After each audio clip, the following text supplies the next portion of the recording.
Ето какво направихме днес. Тук насадихме 10 коренчета ягоди. Още не е готово. Тук ще има една лиха. Тук насам ще бъде градинка за цветя. Сега я оправяме.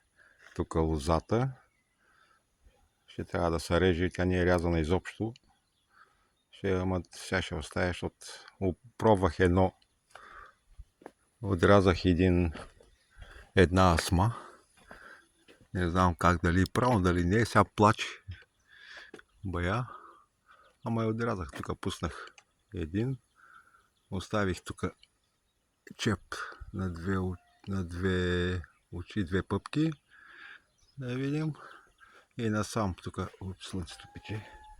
И насам я пуснах, кот можах. Ще видим какво ще даде тази година, какво городи ще даде, как ще даде спрямо другите. И до година всичките ще ги окастря.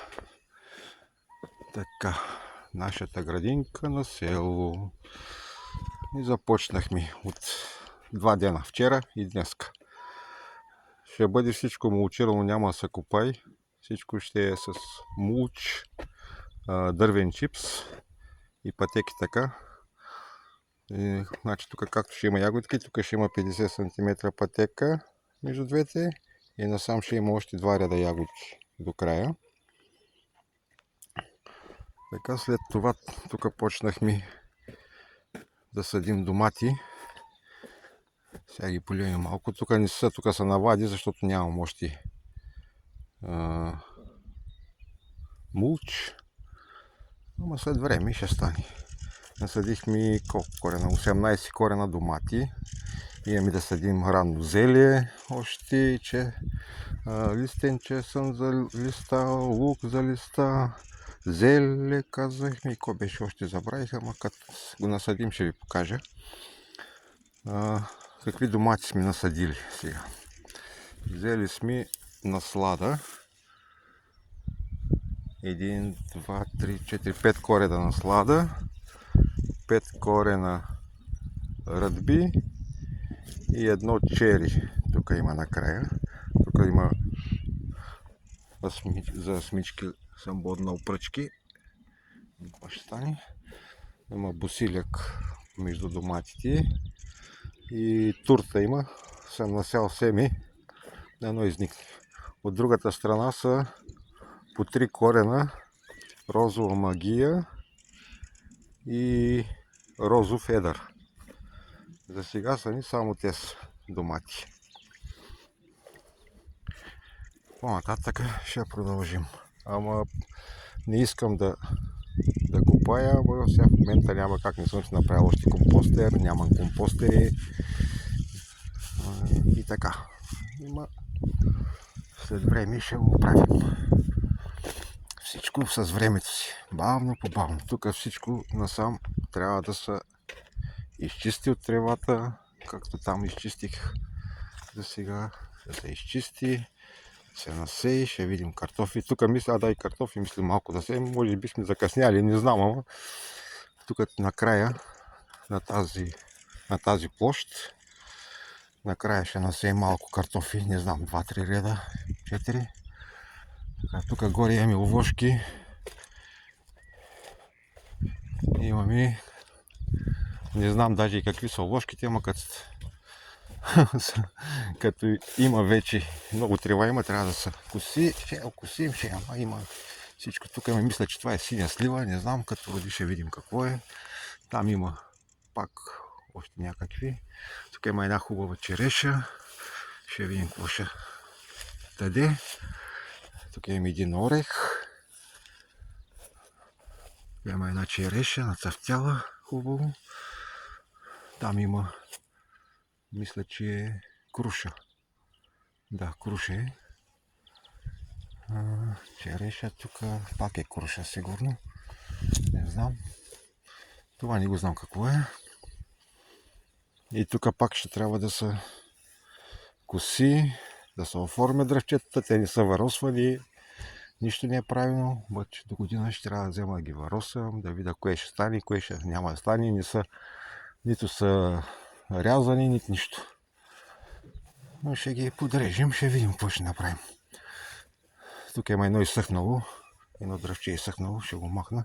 Обаче тук жената каза, че избило от някъде нещо.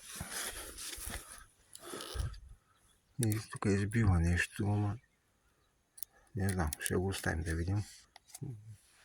Сигурно няма тръни. Така, тук има още една слива, сигурно не знам какво е. Тук имаме още две череши. Завтели. Тук има една дюля, която и тя нищо не е подрязвана. Трябва да се оправи. Там и голямото е ябълка. Не знам, ще го съка. Ще го реже и него. Тук има зад една много нацъфтяла, много изсъхнали клони. Круша е някаква. Каква ще е, не знам. Дано да е сладка за ракия поне. Иначе е много голям.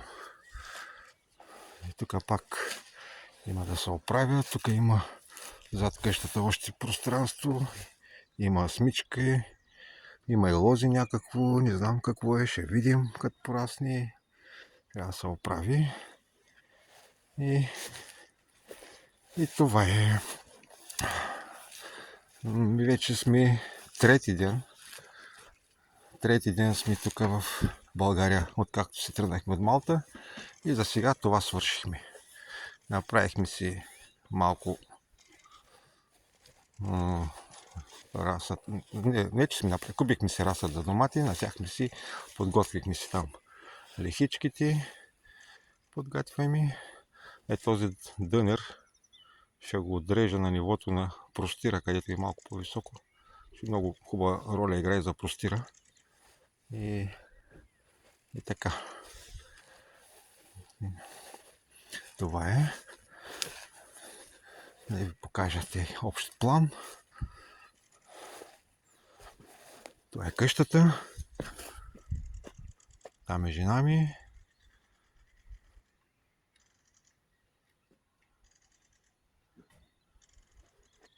И това е къщата, която си взехме. И да си живеем. Там горе има постройки. Там е работилница. Има абсолютно всичко. Като почнеш от ключ 10 и стигнеш до машинка електрическа за косеина трева. Всичко има. Там има още обори за кокошки, за прасета, за овце. Всичко има. Там има още един хамбар, пълен с дърва. Тук този хамбар ще го събарям. Ще видим какво ще правя. Още не съм измислил място, къде се правя компостерите. Но ще измислим, ще видим. Има цигли, за тухли има да си направя. Тук мисля да си правя да изчиста тези склони. Тези склони да ги изчиста. Защото тук на времето имало стара кирпичена къща и има хубави основи отдолу с каменни основи. И тук се виждат. Има камък основи направени. Да го изчиста. И на това пространство тук си направя лятна кухня, барбекю. Тук и така. Ограда трябва да направим от къщата до тук, не знам колко метра са, но чакай, сега ще ги преброя долу-горе на крачки, колко крачки са до края на... Тук имаме една хубава липа отвънка. Чакаме да ние си наберем липа. Не е хубаво, че няма коли тук, няма движение. И сега правят пътя, ремонтират пътя, има прахоляци, правят нов тротуар, асфалт ще слагат. Там са почнали вече плочки. Продължават нагоре, по цялата улица ще бъде. Сега да измерим колко е разстоянието на двора.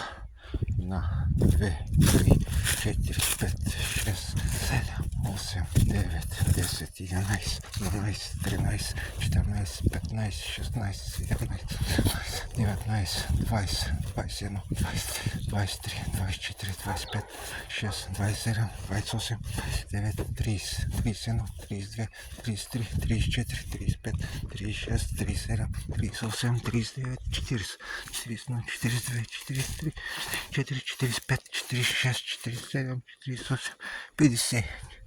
9,50 крачки. Не е цялото. Насам колко ще е? Само на това пространство. Насам ще е 1, 2, 3, 4, 5, 6, 7, 8, 9, 10. 10 на 50. 50 на 10 метра. Ами, това е за сега. Очаквайте следващото включване. Чао!